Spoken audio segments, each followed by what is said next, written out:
കെട്ട അഭിപ്രായം എന്താണ് ഇങ്ങനെയൊക്കെ പറയുന്നേ? Hello guys, welcome to my YouTube channel. എന്തൊക്കെയുണ്ട് വിശേഷം? ഇവിടെ അടിപൊളിയായിട്ട് പോകുന്നു. ഞങ്ങൾ രണ്ടാളും കല്യാണം കഴിഞ്ഞിട്ട് 2 വർഷമായി. 2 വർഷമായി എനിക്കിങ്ങോട്ട് റിയലൈസ് ചെയ്യാനും പറ്റുന്നില്ല. ഞങ്ങൾ രണ്ടാളും കല്യാണം എന്ന് പറഞ്ഞാൽ ഒരു പക്ക അറേഞ്ച്ഡ് മാരേജിൻ്റെ ആയിരുന്നു. എന്നറിയാവുന്ന എല്ലാവർക്കും അറിയാവുന്ന കാര്യമാണ് എൻ്റെ അറേഞ്ച്ഡ് മാരേജ് ആയിരുന്നു എന്നുള്ളത്. എൻ്റെ റിലേറ്റീവ് വഴി എനിക്കൊരു പ്രപ്പോസൽ വരുന്നു. നമ്മളെ വീട്ടുകാർ അന്വേഷിക്കുന്നു. അപ്പം ആ സമയത്ത് അവൻ ഇവിടെ ഗൾഫിൽ തന്നെയായിരുന്നു. ഞാൻ ആ സമയത്ത് മിംസിൽ വർക്ക് ചെയ്തുകൊണ്ടിരിക്കുകയായിരുന്നു. എൻഗേജ്മെൻറ്റ് കഴിഞ്ഞ് ഒരു 6 മാസം കഴിഞ്ഞപ്പോഴാണ് അച്ഛൻ മരിക്കുന്നത്. അപ്പം അതുകൊണ്ട് തന്നെ കല്യാണം ഒട്ടും ഒരു സെലിബ്രേഷനും കാര്യങ്ങളൊന്നും അങ്ങനെ ഉണ്ടായിരുന്നില്ല. പിന്നെ അച്ഛൻ ഫിക്സ് ചെയ്ത ഡേറ്റ് ആയതുകൊണ്ട് എല്ലാവരും ഫാമിലീസിൻ്റെ ഭാഗത്തു നിന്നൊക്കെ എല്ലാവരും പറഞ്ഞപ്പോൾ ജസ്റ്റ് നടത്തിയെന്നേ ഉണ്ടായിരുന്നുള്ളൂ.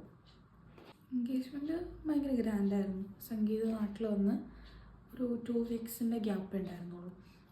പെട്ടെന്ന് തന്നെ നമ്മളെല്ലാവരും വിളിച്ച് എൻഗേജ്മെൻറ്റ് നല്ല ഗ്രാൻഡായിട്ട് തന്നെയായിരുന്നു.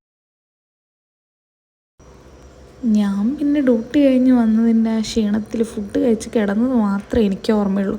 പിറ്റേ ദിവസം പിന്നെ ഓൾറെഡി ഞങ്ങൾ 2 പേരും ലീവ് എടുത്തതുകൊണ്ട് നല്ലോണം ഒന്ന് കിടന്നുറങ്ങാലോ വിചാരിച്ച് ഞാൻ നേരത്തെ കിടന്നുറങ്ങി. അവൻ പോയതും വന്നതും ഒന്നും ഞാൻ അറിഞ്ഞിട്ടില്ല. പിന്നെ ഞങ്ങൾ 2 പേരും കേക്കൊക്കെ മുറിച്ചു പോകും. ഈ വർഷത്തെ വെഡ്ഡിങ് ആനിവേഴ്സറിക്ക് പ്രത്യേകിച്ച് പ്ലാനിങ് ഒന്നും ഉണ്ടായിരുന്നില്ല. കഴിഞ്ഞ പ്രാവശ്യത്തെ വെഡ്ഡിങ് ആനിവേഴ്സറി ഞാൻ നാട്ടിൽ പോയി തിരിച്ചു വന്ന ആ ഒരിടയ്ക്കായിരുന്നു. അതുകൊണ്ട് തന്നെ സംഗീതത്തിൻ്റെ ഫ്രണ്ട്സിനെയൊക്കെ വിളിച്ച് ചെറിയ രീതിയിലൊക്കെ ഞങ്ങൾ സെലിബ്രേറ്റ് ചെയ്തിരുന്നു. പിന്നെ ഞങ്ങൾ 2 പേരും രാവിലെ നേരത്തെ എണീറ്റ് ഇവിടെയുള്ള അമ്പലത്തിലൊക്കെ പോയി അവിടെ നിന്ന് കുറച്ച് ഫോട്ടോസും കാര്യങ്ങളൊക്കെ എടുത്ത് നേരെ പിന്നെ വീട്ടിലേക്ക് പോന്നു. സംഗീതേ, നമ്മൾ കല്യാണം കഴിഞ്ഞിട്ട് ഇപ്പോൾ 2 വർഷമായില്ലേ? എന്താണ് നിങ്ങൾക്ക് പറയാനുള്ളത്? ഈ 2 വർഷമായ സുദിനത്തിൽ എന്നെ പറ്റി പറയൂ.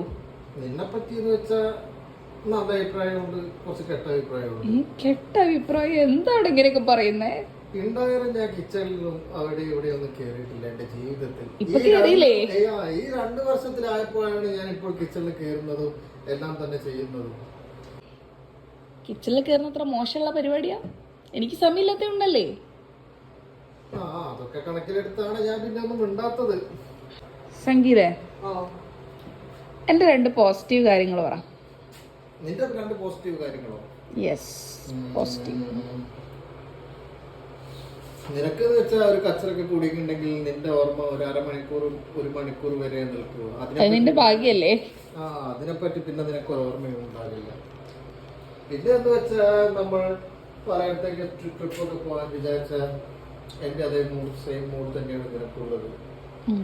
ഒരിക്കലും എന്നെ ചടപ്പിക്കരുത്.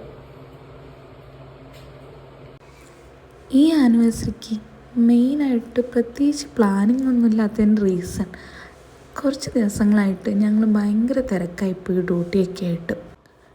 പിന്നെ അമ്പലത്തിലൊക്കെ പോയി നേരെ വീട്ടിലെത്തി ഞങ്ങൾ നല്ല നെയ്ച്ചോറും ചിക്കൻ കറി ഉണ്ടാക്കി. ഇന്ന് എൻ്റെ സ്പെഷ്യലാണ്. സാധാരണ സംഗീതമാണ് ഉണ്ടാക്കാറ്, ഇന്ന് ഞാനാണ് ഉണ്ടാക്കിയത്.